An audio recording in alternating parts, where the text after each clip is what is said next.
Para ibu bapak, saudara sekalian yang terkasih, selamat berjumpa pada hari ini tanggal 18 Maret di hari Selasa di tahun 2025. Kita bersyukur di pekan kedua masa Prapaskah kita mendengarkan inspirasi sabda Tuhan dari Injil Matius bab 23 ayat 1 sampai 12. Mari kita siapkan hati kita untuk mendengarkan sabda Tuhan dan merenungkannya.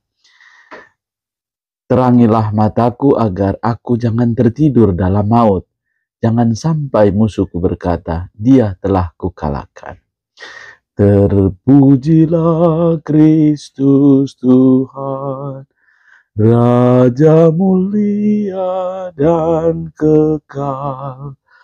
Buanglah daripadamu segala durhaka yang kamu buat terhadapku, dan perbaruilah hati serta rohmu. Terpujilah Kristus Tuhan, Raja mulia dan kekal. Tuhan bersamamu.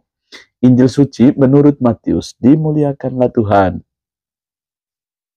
Sekali peristiwa berkatalah Yesus kepada orang banyak dan murid-muridnya, ahli-ahli Taurat dan orang-orang Farisi telah menduduki kursi Musa. Sebab itu turutilah dan lakukanlah segala sesuatu yang mereka ajarkan kepadamu, tetapi janganlah kamu turuti perbuatan mereka, karena mereka mengajarkan tetapi tidak melakukannya. Mereka mengingat-ingat beban berat, lalu meletakkannya di atas bahu orang, tetapi mereka sendiri tidak mau menyentuhnya. Semua pekerjaan yang mereka lakukan hanya dimaksud supaya dilihat orang. Mereka memakai tali sembahyang yang lebar dan jubah yang panjang. Mereka suka duduk di tempat terhormat dalam perjamuan dan di tempat terdepan di rumah ibadat.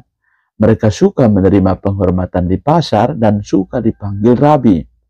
Tetapi kamu janganlah suka disebut rabi, karena hanya satulah rabimu, dan kamu semua adalah saudara. Dan janganlah kamu menyebut siapapun Bapa di bumi ini, karena hanya satulah Bapamu, yaitu Dia yang di surga. Janganlah pula kamu disebut pemimpin, karena hanya satu pemimpinmu, yaitu Kristus. Siapapun yang terbesar di antara kamu, hendaklah ia menjadi pelayanmu. Barang siapa meninggikan diri akan direndahkan, dan barang siapa merendahkan diri akan ditinggikan. Demikianlah sabda Tuhan. Terpujilah Kristus. Saudara-saudari yang terkasih, para ibu dan bapak, teman-teman muda, anak-anak yang terkasih, opa-oma, yang putri hangkaku. Selamat berjumpa kembali ya. Kita bersyukur untuk kebaikan Allah yang menyertai kita, yang juga senantiasa bertekun ya. Selamat melanjutkan puasa dan pantang di pekan Prapaskah yang kedua ini. Kita bersyukur bahwa Yesus mengajarkan kepada para muridnya supaya melakukan ajaran para pemimpin, namun tidak dengan perbuatan mereka. Pemimpin sejati ada pribadi yang melayani, bukan dilayani ya. Saya teringat bahwa kadang-kadang kata-kata dan tindakan itu seringkali tidak terlalu berpengaruh. Tetapi perilaku satu tindakan saja itu sangat mempengaruhi atau memberi dampak, atau dengan bahasa lain, teladan atau tindakan itu khotbah yang hidup dibandingkan dengan kata-kata yang berkoar-koar tetapi tidak melakukannya atau nihil tindakan. Maka kita diajak untuk menjadi teladan. Perbuatan itu lebih besar dampaknya. Kita boleh bersyukur atas kebaikan Allah yang menyertai kita ini. Dalam hidup harian kita pun kita boleh menyadari ini. Setiap kita dianugerahi Tuhan untuk memiliki kesempatan membaharui diri pertobatan yang kita lakukan. Bisa jadi kata-kata saya atau kata-kata kita masing-masing itu seringkali tidak didengarkan. Tapi tindakan kita, salah satu saja tindakan kita itu bisa merusak segala hal yang baik yang sudah kita lakukan. Maka seringkali kita diajak untuk menyadari kebaikan Allah ini. Mari kita mohon supaya kita pertama-tama lihat bahwa apapun yang kita dengarkan dalam hidup kita atau juga kita pelajari, berusahalah untuk kita mendengarkan dengan baik dan berusaha pula untuk mencontoh atau meneladani hal yang baik tindakan orang. Seringkali kadang-kadang orang bermulut manis ya, tapi tindakannya tidak dibarengi dengan tindakan. Maka ajakan baik kita menyelaraskan perkataan dan tindakan kita. Lalu yang kedua, kita juga diajak untuk boleh menyadari akan kebaikan Allah ini ya. Tidak motivasi hidup kita ya, apapun yang kita lakukan itu apa motivasinya? Apakah untuk dipuji orang, untuk dihargai, atau adakah di dalam diriku itu apa yang kulakukan itu menjadi persembahan hidupku bagi kemuliaan Tuhan. Harapannya bahwa kita sampai menemukan bahwa setiap tindakanku, tindakan kasih itu sungguh menjadi motivasi yang hidup demi kemuliaan Allah, membaharui hidup, bukan demi ada embel-embelnya, ada hal-hal yang mau tersembunyi di balik itu yang kurang menyenangkan. Tapi kita diingatkan oleh Tuhan sendiri untuk menyadari kebaikan Allah ini. Tindakan yang kita lakukan semestinya demi kemuliaan Tuhan ya.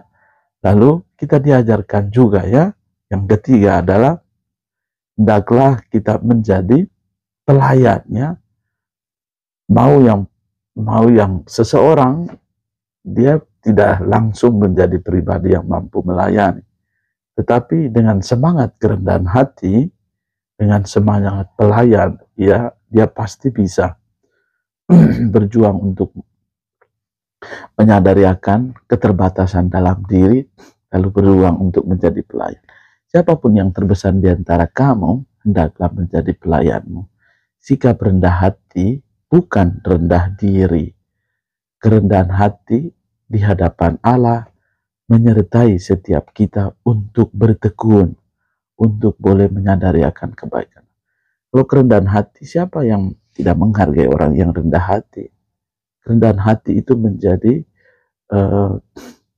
fondasi yang utama bagi seorang Kristiani. Kita belajar dari Yesus sendiri ya.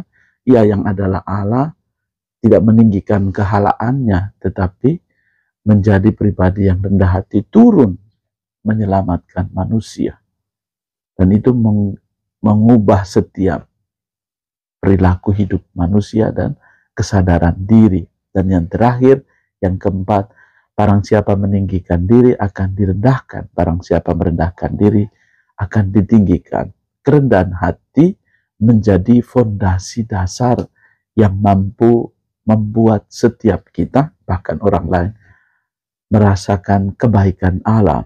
Kerendahan hati yang ditunjukkan oleh Tuhan sendiri membantu kita untuk bertekun ya. Kita belajar untuk tidak meninggi menjadi angkuh, tetapi senantiasa belajar dari Yesus yang memiliki kerendahan diri, kerendahan hati yang sejati.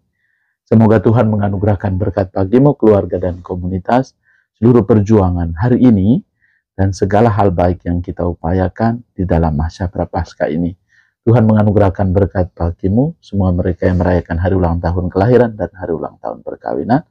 Karya-karya baik yang kita upayakan diberkati oleh Allah yang Maha Kuasa, Bapa dan Putra dan Roh Kudus. Amin. Tuhan Yesus berkati.